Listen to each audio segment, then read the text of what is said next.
Hello everybody, I am happy and welcome to my channel Learn Optometry. So today we are going to study myopia and its subtopics. So now let's come to today's topic, that is myopia. देखो, it is a refractive error. There are three refractive errors, that is myopia, hypermetropia and astigmatism. We'll discuss it later, but today we'll discuss the topic myopia. देखो, also known as short sightedness क्यों बोलते हैं? क्योंकि इसमें नज़दीक की चीज़ तो अच्छे से दिखती है बट दूर की देखने में इसे प्रॉब्लम होती है पेशेंट को. ठीक है. Next is parallel rays of light coming from infinity are focused in front of retina when accommodation is at rest. देखो इसका मतलब क्या हुआ कि देखो ये हमारा आई है और पैरेलल रेज ऑफ लाइट आ रही है तो जो हमारा इमेज बनता है वो रेटिना पे बनता है तो हमें क्लियरली विजिबल होता है. बट इसमें क्या होता है ना कि पैरेलल रेज ऑफ लाइट आती तो है, ठीक है, बट वो ना रेटिना के पहले ही आके ना इमेज बना देती है तो हमें देखने में प्रॉब्लम होती है. ठीक है. तो देखो what are the etiological classifications. अब इसके टाइप्स देखने हैं हमें कि क्या रीज़न है, क्या कॉज है होने के. तो first one is axial myopia. Axial myopia क्या होता है? ये सबसे ज़्यादा कॉमन है. The most commonest type is axial myopia. इसमें क्या होता है? Increases in anterior posterior diameter. देखो जैसे for example this is our eyeball, ठीक है, तो एंटीरियर भी और पोस्टीरियर भी, ठीक है, ये इंक्रीज कर जाता है. ठीक है. तो इसे बोलते हैं हम लोग एक्शियल, एंटीरियर और पोस्टीरियर डायमीटर इंक्रीज कर जाता है इसलिए है ना इसका नाम है एक्शियल मायोपिया. ठीक है. देखो second one is curvatural myopia. इसमें क्या होता है ना, इंक्रीजेस कर्वेचर ऑफ कॉर्निया. देखो for example this is our eyeball and this is our lens. ठीक है. तो देखो हाँ, इंक्रीजेस कर्वाचर ऑफ कॉर्निया और लेंस. देखो या तो कॉर्निया का कर्वाचर इंक्रीज कर जाता है या तो लेंस का या दोनों का. ठीक है. तो उस केस को कहते हैं कर्वाचरल मायोपिया. ठीक. Next one is positional myopia. Lens is place in anterior chamber. देखो लेंस थोड़ा शिफ्ट हो जाता है इंटीरियर चैम्बर में तो वो होता है पोजिशनल मायोपिया. मीन्स यहाँ पोजिशन थोड़ा चेंज हो जाता है. ठीक है. Fourth one is index myopia. Index myopia क्या होता है ना, refractive index of lens increases. Lens का जो रिफ्रैक्टिव इंडेक्स है वो इंक्रीज कर जाता है तो इसका है ना पावर भी इंक्रीज कर जाता है. ये एग्जाम्पल्स होता है डायबिटीज़ में ऐसा होता है, न्यूक्लियर स्क्लेरोसिस में ऐसा देखने को मिलता है, ऐसे केसेस. ठीक है. Last one is excessive accommodation myopia. इसमें क्या होता है? Due to spasm in eye muscles. Eye muscles में स्पाजम होने के कारण ना एक्सेसिव एकोमोडेशन मतलब एकोमोडेशन ज़्यादा हो जाता है, शिफ्ट करने लगता है तो वो केस होता है एक्सेसिव एकोमोडेशन मायोपिया. ठीक है. Now coming into clinical classification of myopia, there are four types. देखो first one is congenital myopia. congenital myopia present since birth. देखो congenital का मतलब ही होता है कि जो birth से हमारे बॉडी में प्रेजेंट होता है, बच्चे की बॉडी में प्रेजेंट होता है तो उसको बोलते हैं congenital. वो वर्ड इसका मतलब ही यही होता है. ठीक है. Present since birth, high degree of error. इसमें एरर काफ़ी ज़्यादा होता है, मतलब पावर -10 डायोप्टर तक भी जा सकता है. Next is early correction is desirable. अगर अर्ली करेक्शन कर लेते हैं तो काफ़ी अच्छा होता है. ठीक है. एसोसिएटेड विद कैटरेक्ट, मेगालोकॉर्निया, एनीरिडिया, इन सब डिजीजेस से ये कॉन्जेनाइटल मायोपिया एसोसिएट करता है. ठीक है. Next one is simple developmental myopia. देखो मोस्ट कॉमन क्लिनिकल टाइप, सबसे ज़्यादा क्लिनिक्स में यही वाले केस देखने को हमें मिलते हैं. Second is does not progress much after the adolescence. देखो एडोलेसेंस पीरियड के बाद ये ज़्यादा इंक्रीज नहीं करते, मीन्स इसकी पावर ज़्यादा नहीं बढ़ती. For example up to -5 to -6 diopter, -5 to -6 diopter तक रहता है लेकिन एडोलेसेंस के बाद एक सर्टेन एज के बाद ये ज़्यादा इंक्रीज नहीं करता. With good prognosis good vision is associated. अगर अच्छे से ट्रीटमेंट की जाए विथ गुड प्रोग्नोसिस तो अच्छी विजन आने के चांसेस होते हैं. ठीक है. देखो ये सिंपल मायोपिया हम डिटेल में पढ़ेंगे. ठीक है. देखो अगर लो मायोपिया है तो है ना एरर लेस देन -3 डायोप्टर तक जाता है, मॉडरेट 3 डायोप्टर टू -6 डायोप्टर तक जाता है और हाइपरमेट्रोपिया में -6 डायोप्टर तक जाता है. ठीक है.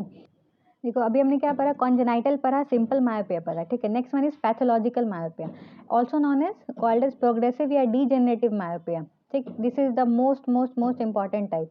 इसे भी हम लोग डिटेल में अच्छे से पढ़ेंगे. Rapidly progressive error starts in childhood. ये बचपन से ही स्टार्ट हो जाता है. ठीक है. इसे हम डिटेल में पढ़ेंगे. देखो अब इसकी इटियोलॉजी देखते हैं. इटियोलॉजी में है एक्शियल और कर्वेचरल. देखो तो आप ऐसे याद करो, एसी याद रख लो. देखो स्कूल में एसी होता है, ठीक है, और ये स्कूल गोइंग बच्चों में होता है ये स्कूल मायोपिया भी. तो आप a for axial myopia, c for curvatural type. ठीक है. तो आप ऐसे याद रखो. ठीक. तो देखो now what is axial myopia? Physiological variation in length of the eyeball. देखो आईबॉल है, आईबॉल का लेंथ में फिजियोलॉजिकल चेंजेस होते हैं, मतलब आईबॉल का लेंथ चेंज होता है तो उसको बोलते हैं एक्शियल मायोपिया. ठीक है. Let's come to curvatural type due to under development of eye ball. किसी बच्चे की अगर आई बॉल या किसी पेशेंट का आई बॉल अगर अंडर डेवलप हो गया, ठीक है, तो वो कर्वाचरल टाइप में चेंज हो जाएगा, ठीक है। अब देखो role of genetics, what is the role of genetics here. देखो if both parents are myopic, अगर किसी पेशेंट का किसी बच्चे के दोनों मम्मी पापा दोनों मायोपिक हैं, ठीक है, तो उस बच्चे में 20% चांस है कि वो मायोपिक हो सकता है। अगर उसका एक ही पेरेंट आइदर मम्मा और आइदर पापा मायोपिक हैं तो वो 10% चांस है कि उस बच्चे में वो मायोपिक हो सकता है। अगर उसके कोई भी पेरेंट ना मम्मा ना पापा कोई ना मायोपिक है तो वो 5% चांस है कि वो बच्चा मायोपिक हो सकता है। ओके, तो देखो अदर भी कुछ कुछ फैक्टर्स होते हैं जैसे डाइट एंड अदर्स। देखो आउटडोर एक्टिविटी, अगर बच्चा बाहर ही नहीं जाएगा खेलने तो वो बहुत ज़्यादा इंट्रोवर्टिव होते चला जाएगा, ठीक है, ये भी एक कॉज हो सकता है। विटामिन ए की डेफिशिएंसी भी एक रीज़न हो सकती है। एक्सेसिव नियर वर्क, देखो अगर बच्चा वीडियो गेम खेल रहा है या टीवी काफ़ी पास से दिख रहा है या पढ़ाई काफ़ी पास से कर रहा है तो भी एक फैक्टर हो सकता है, ठीक है। टेलीविजन टीवी अगर पास से दिख रहा है या सेलफोन यूज़, आजकल के बच्चे काफ़ी ज़्यादा गैजेट यूज़ कर रहे हैं तो ये भी एक रीज़न हो सकता है कि वो काफ़ी नज़दीक से, ठीक है, सेलफोन यूज़ करने की कोशिश कर रहे हैं या कोई भी गैजेट यूज़ कर रहे हैं तो ये एक कॉज हो सकता है। Okay, now let's come to clinical feature. देखो साइंस एंड सिम्टम्स, सिम्टम्स हमें पेशेंट आके बताता है कि क्या प्रॉब्लम हो रही है, तो पेशेंट बताता है कि पुअर विजन फॉर डिस्टेंस, उसे दूर का देखने में काफ़ी दिक्कत हो रही है। जैसे कोई बच्चे हैं तो उसे लास्ट बेंच से ब्लैक बोर्ड अच्छे से नहीं दिखेगी, सामने टीचर क्या बता रहे हैं उनको वो अच्छे से नहीं क्लियर हो पाएगा, ठीक है। तो देखो एसिनोपिक सिम्टम्स, ये क्या होता है ना, इसमें ब्लड विजन होने लगता है, हेडेक होने लगता है, आई एक होने लगते हैं, ठीक है, तो एसिनोपिक सिम्टम्स वो आके बताने लगेंगे। या हाफ शंटिंग ऑफ आई, देखो पेशेंट आके बताने लगेंगे ना कि वो अच्छी तरीके से देखने के लिए ना अपनी आँखों को ना आधा बंद करके देखने की कोशिश करते हैं या एक आँख या दोनों आँख आधी आधी बंद करके देखने की कोशिश करते हैं, ठीक है, हाफ शंटिंग ऑफ आई। अब देखो सिम्टम्स साइंस, अब देखो इससे हम लोग क्या क्या बता सकते हैं कि उसे क्या क्या हो रहा है। देखो प्रोमिनेंट आई बॉल, देखो मायोपिक आई में क्या होता है ना, आई बॉल का साइज थोड़ा बड़ा हो जाता है, ठीक है। तो eyeball has larger, sorry, myopic eye has larger eyeball due to increase in AP diameter, मतलब anterior posterior diameter। देखो फॉर एग्जांपल ये eyeball है तो इसका anterior posterior diameter बढ़ जाएगा, ठीक है, anterior posterior diameter बढ़ जाता है। तो देखो diameter बढ़ जाएगा तो है ना, यहाँ पे रेटिना पे इमेज आके फॉर्म करती थी, रेटिना पीछे खिसक गया तो ऑब्वियसली हो गया कि आगे ही इमेज बनेगा, ठीक है। तो देखो इसमें क्या होता है, एक्वस चैम्बर डीप हो जाता है। और देखो ये अगर आगे शिफ्ट कर जाएगा तो एक्वस चैम्बर अगर यहाँ पे लाई करता है तो वो भी तो आगे, ये आगे चला गया तो वो भी तो डीप हो गया ना इनकी लेंथ। मैं अभी आपको डायग्राम में ये समझाऊंगी अच्छे से, ठीक है। तो देखो अब डायग्राम में देखते हैं, देखो let's see in this diagram. देखो सपोज ये आई है हमारा, ठीक है, ये लेंस है, तो देखो देखो ये हमारा लेंस है और ये हमारी कॉर्निया है, ठीक। तो देखो ये अगर आगे शिफ्ट कर जा रहा है तो है ना, जो एंटीरियर चैम्बर जितना डीप था वो उससे ज़्यादा उसकी लेंथ मतलब बढ़ जा रही है, ठीक है, तो एंटीरियर चैम्बर डीपर हो जा रहा है, प्यूपिल की साइज़ बड़ी हो जा रही है।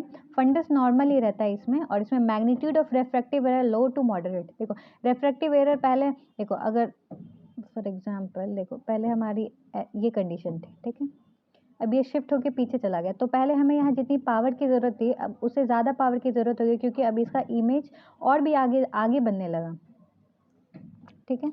अब देखो now coming into this topic pathological myopia, this is the most important type क्योंकि इससे क्वेश्चंस आते हैं, ठीक है। तो देखो ये क्या होता है पैथोलॉजिकल मायोपिया, ऑल्सो नॉन है डीजेनरेटिव या प्रोग्रेसिव मायोपिया। प्रोग्रेसिव मायोपिया इसलिए कहते हैं क्योंकि ये ना इसके पावर बढ़ते जाता है अगर अच्छे से ट्रीट नहीं हो पाया, ठीक है, इसलिए इसको प्रोग्रेसिव डिसऑर्डर भी कहते हैं। देखो अगर बच्चे छोटे हैं 5 से 10 साल के हैं, ठीक है, और अगर उनकी ट्रीटमेंट नहीं हो रही है और वो अडल्ट हो गए हैं तो अब ना वो हाई मायोपिक हो जाएंगे जिनमें उनकी पावर -6 डायोप्टर से भी ज़्यादा बढ़ सकती है। मतलब अगर बचपन में ही ट्रीटमेंट करवा लिया तो दैट्स वेल एंड गुड, तो ना कंट्रोल हो सकता है, बट अगर वो हाई मायोपिक हो गए तो पावर काफ़ी ज़्यादा जा सकती है। अब देखो हम चेक करते हैं कि इसमें इटियोलॉजी क्या होती है। देखो इसमें रोल ऑफ हेरिडिटी का भी बहुत बड़ा रोल है और role of general growth process का भी। तो देखो देखते हैं, तो देखो क्या होता है, फैमिली का रेशियल फैक्टर बहुत इंपॉर्टेंट है। सेक्स में लड़कियों में ज़्यादा होता है as compare to boys. Genetics में क्या है, ऑटोजोमल डोमिनेंट, जो ऑटोजोमल डोमिनेंट होते हैं उनमें ये ज़्यादा देखा जाता है पैथोलॉजिकल मायोपिया, ठीक है। Heredity linked growth of retina का ग्रोथ हेरिडिटी पे भी डिपेंड करता है, ठीक है। अब देखो sex link, recessive inherited disorder are high myopic. देखो जिन भी पर्सन को रेसेसिव इनहेरिटेड डिसऑर्डर है, जो भी रेसेसिव इनहेरिटेड डिसऑर्डर है जिस भी पर्सन को, वो हाई मायोपिक होते हैं, ये चांसेस ज़्यादा रहती है और उसमें मोर देन 6 डायोप्टर भी पावर लग सकता है। ठीक। अब देखो role of general growth factor, more growth of retina leads to, अगर रेटिना का ज़्यादा ग्रोथ हो गया तो उससे क्या क्या कॉन्सिक्वेंसेज हो सकते हैं। देखो इससे सबसे पहले तो स्क्लेरा स्ट्रेच करेगा, स्क्लेरा के स्ट्रेच करने से क्या क्या होगा, इंक्रीज इन एक्शियल लेंथ बढ़ जाएगा, ठीक है, एक्शियल लेंथ बढ़ जाएगा, ठीक है। डीजेनरेशन ऑफ कोराइड, कोराइड का डीजेनरेशन हो जाएगा, degeneration of retina, degeneration of vitreous, ये सब कॉन्सिक्वेंसेज देखने पड़ेंगे, ठीक है, अगर रेटिना का ग्रोथ ज़्यादा हो जाता है तो, ठीक है। अब देखो what are the clinical features, इसके सिम्टम्स क्या क्या, पेशेंट क्या क्या सिम्टम्स बताते हैं। पेशेंट बताते हैं कि डिफेक्टिव विजन हो रहा है और मस्का वॉलीटेंस हो रहा है। देखो डिफेक्टिव विजन में क्या है, फेलियर इन विजुअल फंक्शन, मतलब उनको अच्छे से दिख नहीं रहा है, वो काफ़ी ज़्यादा है ना, उनको प्रॉब्लम हो रही है देखने में, ठीक है। डिफिकल्टी नाइट विजन, उनको नाइट में देखने में प्रॉब्लम हो रही है, जो अगर हाई मायोप से उनको ज़्यादा प्रॉब्लम होती है नाइट में देखने में। And second one is Maske वॉलीटेंस, इसमें क्या होता है ना कि पेशेंट को लगता है कि उनकी आंखों के सामने कुछ ब्लैक ब्लैक सा फ्लूड जैसा कुछ है, floating black opacities in front of eye, उनको लगता है कि उनके आंखों के सामने कुछ ब्लैक ब्लैक सा है due to degenerated liquefied vitreous, vitreous degenerate कर जा रहा है लिक्विफाई होकर, इस वजह से उनको ऐसा फील होता है। ये सिम्टम्स ये पेशेंट आगे बताते हैं क्लिनिक में डॉक्टर को।